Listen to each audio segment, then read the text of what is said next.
Malayali junior ആർട്ടിസ്റ്റിന് ഹൈദരാബാദിൽ പീഡനം. ഹൈദരാബാദിലെ ഒരു ഷൂട്ടിങ്ങിന് പോയതാണ് കൊല്ലം സ്വദേശിയായ നടി.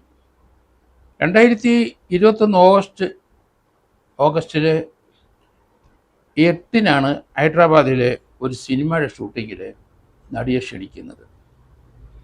അവിടെ ഒരു മലയാളി അസോസിയേഷന് അവരുമായിട്ട് ബ്രോ ഡാഡി എന്ന സിനിമയുടെ സമയത്ത് അതിൻ്റെ ഡയറക്ടറും മറ്റും ബന്ധപ്പെട്ടു.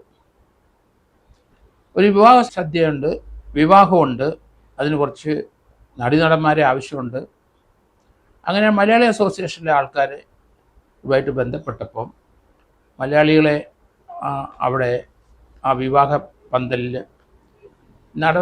നടന്മാരായിട്ട് അവർ പ്രൊവൈഡ് ചെയ്തു. ആ സന്ദർഭത്തിൽ അവിടുന്ന് ഒരു മെസ്സേജ് കിട്ടിയതനുസരിച്ചാണ് കൊല്ലത്തുള്ള ഈ ജൂനിയർ ആർട്ടിസ്റ്റ് അവിടെ ചെല്ലുന്നത്. അവിടെ ചെന്നപ്പോൾ അതിൻ്റെ അസിസ്റ്റന്റ് ഡയറക്ടർ മൻസൂർ റഷീദ് കടയ്ക്കൽ സ്വദേശിയാണ്. അയാളാണ് ഇവരുമായിട്ട് ബന്ധപ്പെടുകയും ആ ഷൂട്ടിംഗ് കഴിഞ്ഞപ്പം ഇനിയും ചാൻസ് ലഭിക്കും, ചാൻസ് തരാം എന്നയാൾ മൻസൂർ റഷീദ് ഈ പെൺകുട്ടിക്ക് വാക്ക് കൊടുത്തു. അങ്ങനെ ഒരു ദിവസം വിളിച്ചു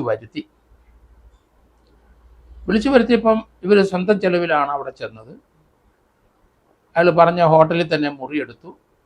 അതിൻ്റെ പണവും സ്വന്തം ചെലവിലാണ്. സിനിമ നടിയാകാനുള്ള മോഹം തന്നെയാണ്. പലർക്കും പറ്റിയ പോലെ അവരും അവിടെ ചെന്നു.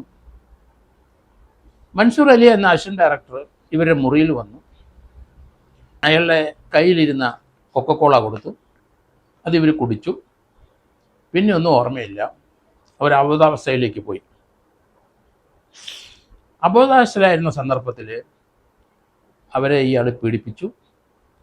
അവരെ പീഡിപ്പിക്കുന്ന ദൃശ്യങ്ങൾ, നഗ്ന ദൃശ്യങ്ങൾ എടുത്തു. അവരത് അറിഞ്ഞില്ല. ഈ സംഭവം കഴിഞ്ഞ ശേഷം അവർക്ക് കാര്യം മനസ്സിലായി, തന്നെ പീഡിപ്പിച്ചിരിക്കുന്നു. അവർ അത് ബന്ധുക്കളെയും മറ്റുള്ളവരെയൊക്കെ അറിയിച്ച് അവർ മടങ്ങി കേരളത്തിൽ വന്നു. അപ്പോൾ അയാൾ ഈ നടിയുടെ നഗ്ന ഫോട്ടോയും മറ്റെടുത്ത് ഇവർക്ക് അയച്ചു കൊടുത്തു. എന്നിട്ട് അത് പബ്ലിഷ് ചെയ്യുമെന്ന് പറഞ്ഞു. പണം ആവശ്യപ്പെട്ടു. ഒരു ബ്ലാക്ക് മെയിൽ. അങ്ങനെ ബ്ലാക്ക് മെയിലിംഗ് നടത്തി. ഇവർ പല സന്ദർഭത്തിൽ പണം അയച്ചു കൊടുത്തു. അത് ആ ബ്ലാക്ക് മെയിലിംഗ് കൂടി വന്നപ്പം ഇവർ ഹൈദരാബാദ് പോലീസിൽ പരാതി കൊടുത്തു. തന്നെ ഇന്ന ഹോട്ടലിൽ വെച്ച് പീഡിപ്പിച്ചുവെന്ന്. ഗച്ചിബൗളി എന്ന പോലീസ് സ്റ്റേഷനിൽ കേസ് രജിസ്റ്റർ ചെയ്തു. ഇവരുടെ മൊഴി വാങ്ങി. അതിനകത്ത് പ്രതി മൻസൂർ റഷീദ് പ്രതിയായി. കേസിൻ്റെ അന്വേഷണം മുന്നോട്ട് പോയി. തെളിവുകളൊക്കെ ശേഖരിച്ചു. അവരെ കൊല്ലത്ത് വന്ന് അഞ്ചാലുമാട് പോലീസ് സ്റ്റേഷൻ അതിർത്തിയിൽ നിന്ന് ഇയാളെ അറസ്റ്റ് ചെയ്യാൻ ശ്രമിച്ചു. അയാൾ വീട്ടിൽ നിന്ന് മാറി.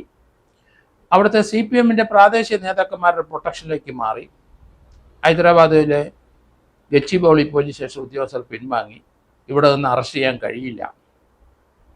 ആ കേസിൻ്റെ അന്വേഷണം ഏകദേശം പൂർത്തിയായി. അവിടെ ഇയാളെ അറസ്റ്റ് ചെയ്തെങ്കിൽ മാത്രമേ അത് ചാർജ് ഷീറ്റ് കൊടുക്കാൻ കഴിയുള്ളൂ. ഇയാളെ ചോദ്യം ചെയ്യണം. അവർ ഈ നടിയുടെ വളരെയധികം ശ്രമം കൊണ്ടാണ് ഹൈദരാബാദ് പോലീസ് കേരളത്തിലെത്തി ഇവിടെ വന്ന് ഇയാളെ അറസ്റ്റ് ചെയ്ത് കൊണ്ടുപോകാം, വേണ്ട സഹായങ്ങളെല്ലാം ഇവർ ചെയ്യാം എന്ന് പറഞ്ഞ് വന്നപ്പം ലോക്കൽ CPMൻ്റെ പ്രാദേശിക നേതാക്കന്മാർ ഇടപെട്ട് ഇയാളെ അറസ്റ്റ് ചെയ്യാൻ സമ്മതിച്ചില്ല. അവർ പിൻവാങ്ങിപ്പോവുകയും ചെയ്തു. ഈ സംഭവത്തിനെ സംബന്ധിച്ച് ഒരു പരാതി ഇവർ മുഖ്യമന്ത്രിക്ക് കൊടുത്തു. MA കമ്മീഷൻ റിപ്പോർട്ട് ഗവൺമെൻറ് കൊടുത്ത് അന്ന് വീണ്ടും കൊടുത്തു പരാതി. പക്ഷേ അതൊന്നും ചെവിക്കൊണ്ടില്ല. ഇതുവരെ ഒരു നടപടിയില്ല. ഹൈദരാബാദിലുള്ള കേസ് അവിടെ ഉണ്ടായ സംഭവത്തിന് കേരള പോലീസിലെ മുഖ്യമന്ത്രിക്ക് എന്താ കാര്യം എന്നുള്ള അർത്ഥത്തിലായിരിക്കാം ചിലർ അതിനെ കണ്ടത്. പക്ഷേ ഇതിനകത്ത് കാര്യമുണ്ട്. ഏതായാലും ഇപ്പം എറണാകുളത്ത് സർക്കാർ രൂപീകരിച്ച അന്വേഷണ സംഘത്തിൽ അവർക്ക് പരാതി കൊടുത്തു.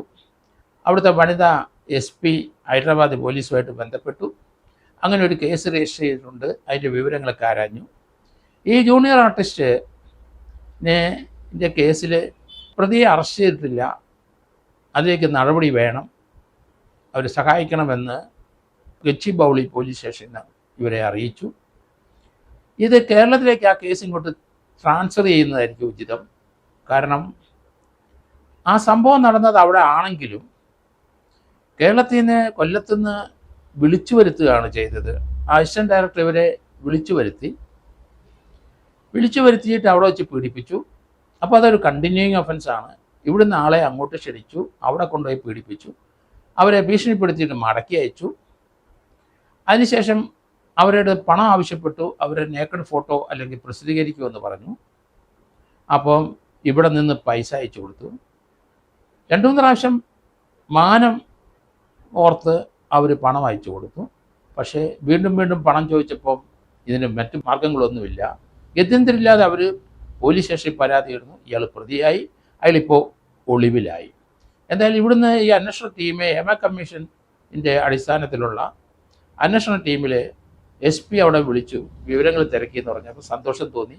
കാരണം ആ കേസ് ഇങ്ങോട്ട് ട്രാൻസ്ഫർ ചെയ്യുന്നതിന് ഒരു നിയമ തടസ്സവുമില്ല. അതൊരു കണ്ടിന്യൂയിങ് ഒഫൻസാണ്. ഇവിടെയുള്ള ആരെ വിളിച്ചു വരുത്തി അവിടെ വെച്ച് പീഡിപ്പിച്ച് അവിടുന്ന് മടക്കി ഇങ്ങോട്ട് അയച്ചു. വീണ്ടും ഇവിടുന്ന് അങ്ങോട്ട് പണം അയച്ചു കൊടുത്തിട്ടുണ്ട്. അപ്പോൾ 2 സ്റ്റേറ്റിൽ കൂടെ ഉണ്ടായ സംഭവങ്ങളാണ്. അത് കണ്ടിന്യൂയിങ് ഒഫൻസ് ആയതുകൊണ്ട് അത് ഇങ്ങോട്ട് ട്രാൻസ്ഫർ ചെയ്യാൻ കേരള പോലീസ് ഈ സ്പെഷ്യൽ ടീം റിപ്പോർട്ട് കൊടുത്താൽ അത് ഇങ്ങോട്ട് ട്രാൻസ്ഫർ ചെയ്യും. ആ കേസിൻ്റെ അന്വേഷണത്തിൻ്റെ കുറ്റച്ചാർജ് ഇവിടെ കൊടുക്കാനും സാധിക്കും എന്നാണ് എനിക്ക് തോന്നുന്നത്.